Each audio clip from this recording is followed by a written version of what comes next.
और मॉरिशस के बाद अब रुख करते हैं प्रदेश का, जहां आज सीएम योगी ने एक कार्यक्रम के दौरान संभल की शाही जामा मस्जिद को लेकर चल रहे सियासी घमासान और औरंगजेब के गुणगान को लेकर आए बयान को लेकर विपक्ष पर जमकर निशाना साधा है।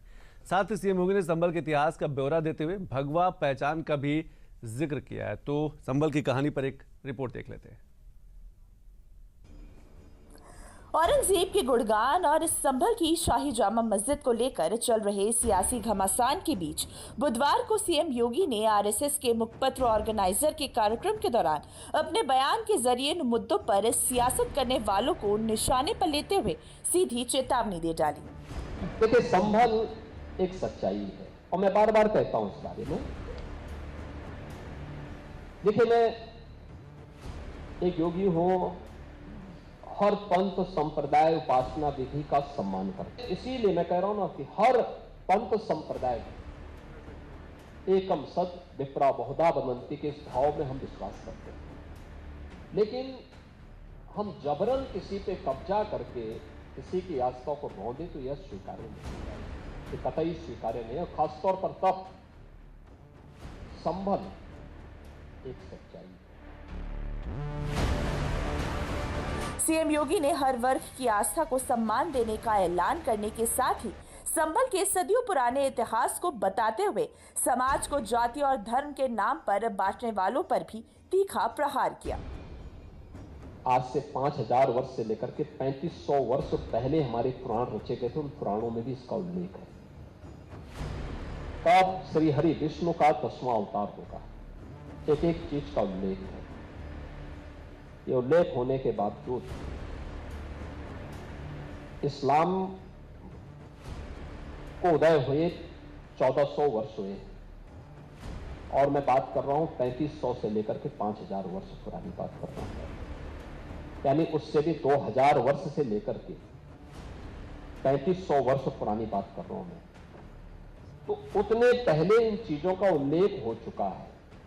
याद करना, 1526 में संभल में श्री हरि विष्णु का मंदिर तोड़ा गया और 1528 में अयोध्या में राम मंदिर तोड़ा गया था। दोनों मीर बांकी के द्वारा दोनों जगह कृत्य किया गया था। यह एक सच्चाई है। दूसरा है संभल का महत्व। संभल एक तीर्थ रहा है और सब तीर्थ थे वहां पे।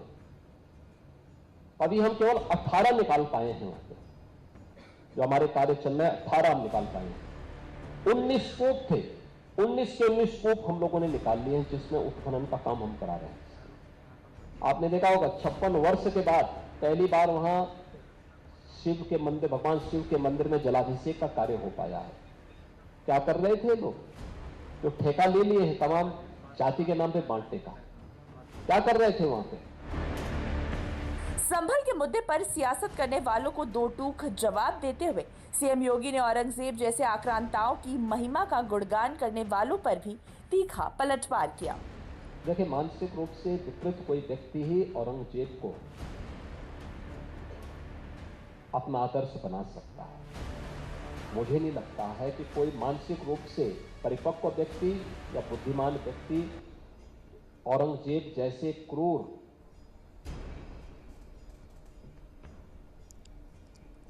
व्यक्ति को अपना आदर्श मान रहा हूं।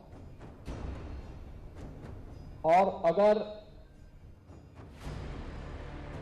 यह सच है कि वह पूरे अपने विवेक से इस बात को बोल रहा है,